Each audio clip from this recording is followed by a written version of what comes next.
My memory is like something with a great many small holes. We shall be needing to perform some minor demolition work so that we might one day meet again. For this task, we shall require the use of a large, earth-eating metal monster, and that monster is thirsty for juice from the place where things are kept. Those holes in my mind are increasingly gaping. You cannot breach the inner sanctum of the place of storing it. The entryway is blocked. So what if the squashy material between my ears is squashier than most? I may not be perfect like a hanging picture, but my words are wise and backed up by time. A pox on both your brain cells. Try as I may, you must think that I deceive you with my admittingly cunning ways.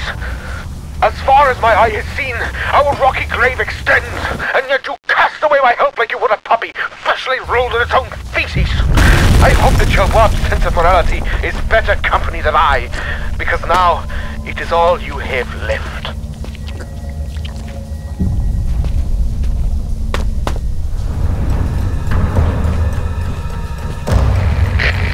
Now you should find yourself in the watery game of conversations past, with a tunnel above you from times ahead.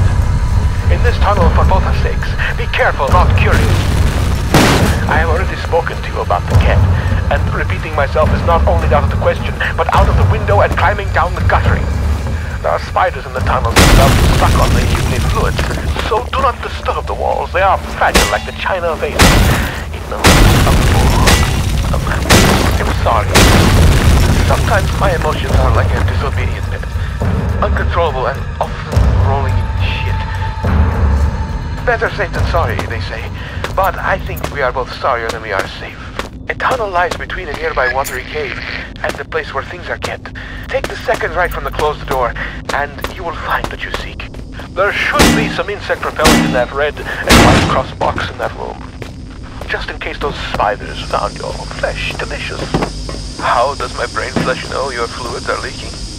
Because the red tricked you!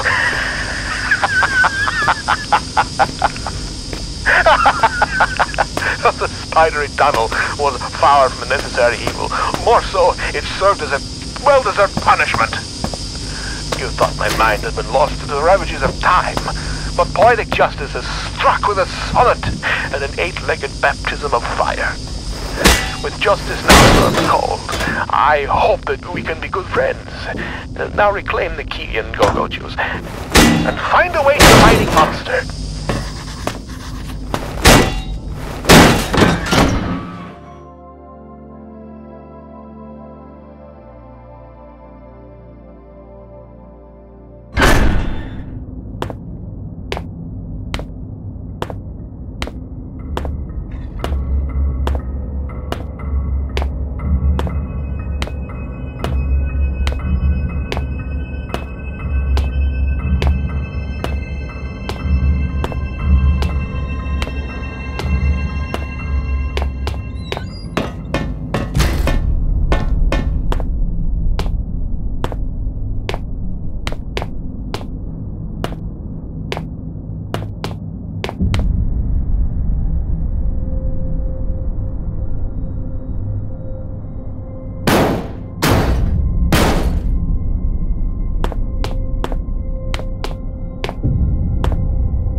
Find the truth behind all this, and think it will set you free.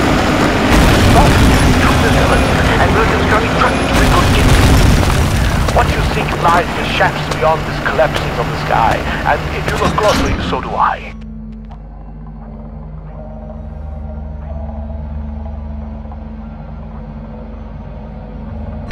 A century of days has passed since I saw this area last. The diseased ones sought to kill poor Red, but I took them on a wild poultry chase. They ended dead. They came from out the big metal door, but after all my years I knew the cave more. Hide and seek turned to seek and hide, and I buried them here beneath the solid rocket sky.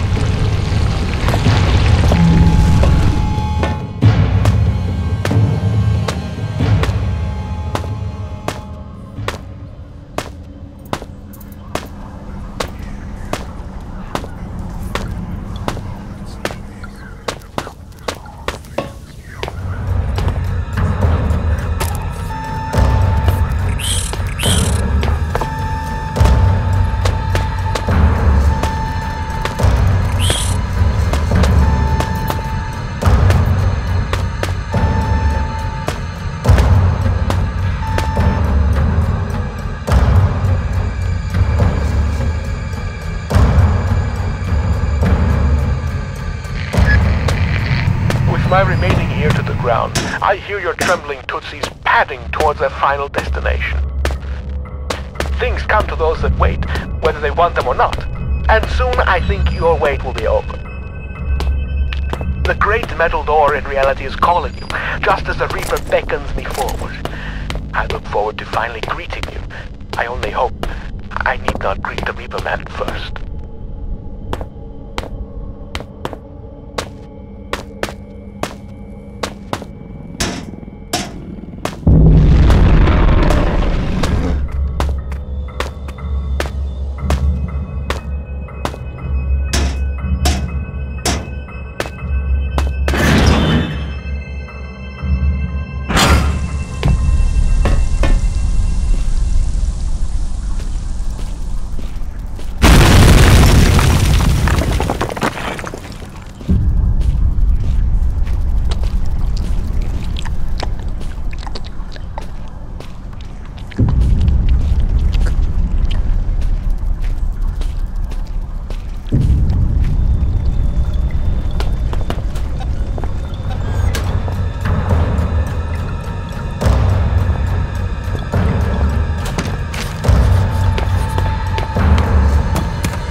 Only the engraving etched in the back of my mind can compare to the sight you must be seeing.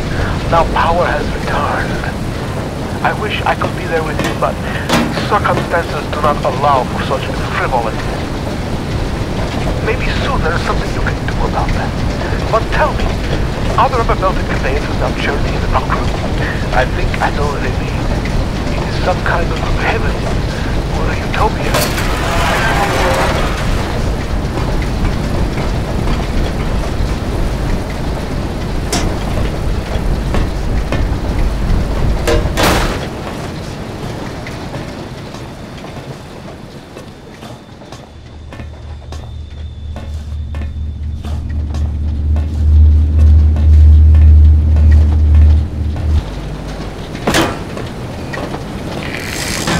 We are now such good and lasting friends.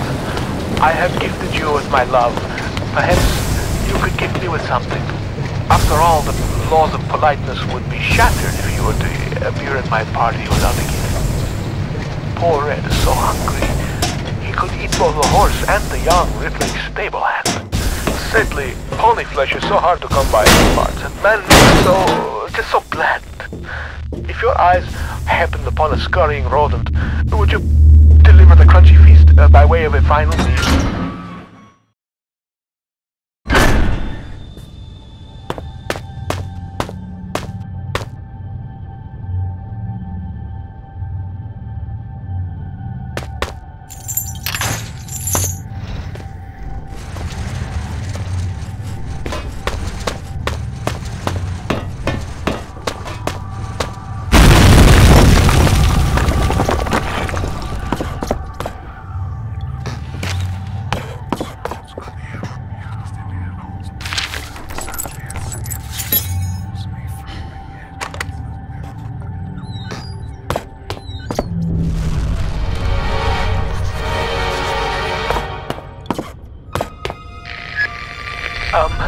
while you hunt for the